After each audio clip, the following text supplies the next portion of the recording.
Surprising support. How Sweden is strengthening Ukraine. In 2024, Sweden is playing a pivotal role in supporting Ukraine, delivering significant military aid packages and sending a strong team to the front lines. This strategic shift highlights Sweden's commitment to enhancing its military capabilities in response to the ongoing conflict. So, what types of military equipment does this support package include, and how will Ukraine apply these resources on the ground? Let's explore Sweden's strategic change and its implications for the conflict. Sweden has sent a substantial military aid package aimed at bolstering Ukraine's defenses. This bold move underscores a global commitment to defend Ukraine during this prolonged conflict. Finland has also stepped up its military support for Ukraine, reinforcing the Nordic nations' dedication to solidarity. The Swedish government has made it clear that it intends to maintain its support for Ukraine over the long term. Since the beginning of Russia's large-scale invasion led by Vladimir Putin, Sweden has been a steadfast ally. Recently, Sweden became the latest member of NATO in March, which has allowed it to strengthen its defensive posture and improve strategic ties with the besieged city of Kyiv. Acting decisively, the Swedish government plans to significantly enhance its artillery and air defense capabilities to maintain its position against the ongoing Russian assaults. The latest military aid package, valued at approximately $500 million, has sparked discussions about the possibility of gifting combat aircraft to Ukraine. This package, worth 4.6 billion Swedish krona, is designed to address Ukraine's military needs and improve its operational flexibility moving forward. It includes equipment donations, essential supplies, tactical units, and financial assistance. With the announcement of this first aid package, it's clear that Sweden is entering a new chapter of military assistance to Ukraine, emphasizing the development of military capabilities rather than just financial support. On Monday, Swedish Defense Minister Paul Johnson announced an important package valued at 4.6 billion krona, equivalent to nearly $445 million.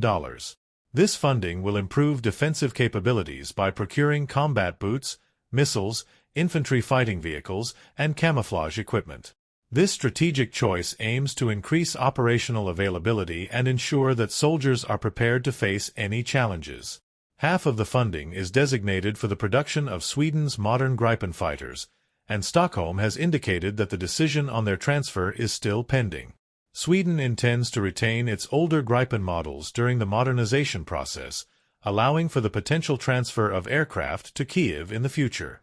This calculated move not only aids allies in need, but also ensures uninterrupted operations. Johnson added that Sweden plans to provide Kyiv with the Gripens in a possible next phase, indicating that the latest package would facilitate this transfer. An update revealed that the Gripen fighters have been under discussion with Kyiv, as Ukrainian pilots have previously trained on these aircraft, utilizing them in preparation for NATO accession. Sweden clearly does not want to impede the deployment of American-made F-16s to Kyiv through third-party countries. The deployment of Gripens to Ukraine is currently off the table as it would block the F-16 transfer, Johnson stated in a recent social media update. Sweden has increased its level of aid by announcing the shipment of additional portable air defense systems, such as RBS-70 missile launchers, ammunition, anti-tank mines, and essential chemical, biological, radiological, and nuclear defense equipment. In a recent update on his official account, Johnson reaffirmed Sweden's position of not imposing limits on the weapons transferred to Kyiv for operations on Russian soil, emphasizing that Ukraine is exercising its right to self-defense under international law. Ukraine has expressed frustration over some allies, particularly the United States, being restricted from deploying their weapons for attacks on Russian territory due to concerns about potential escalation. The Ukrainian Ministry of Defense has expressed gratitude for the unwavering assistance received from Swedish partners. In May, the Swedish government made a significant commitment by pledging military aid worth 75 billion krona, equivalent to $710 million, over the next 3 years. This action demonstrates a firm stance in light of the challenges Ukraine faces. The aid package is crucial for supplying essential material to Ukraine.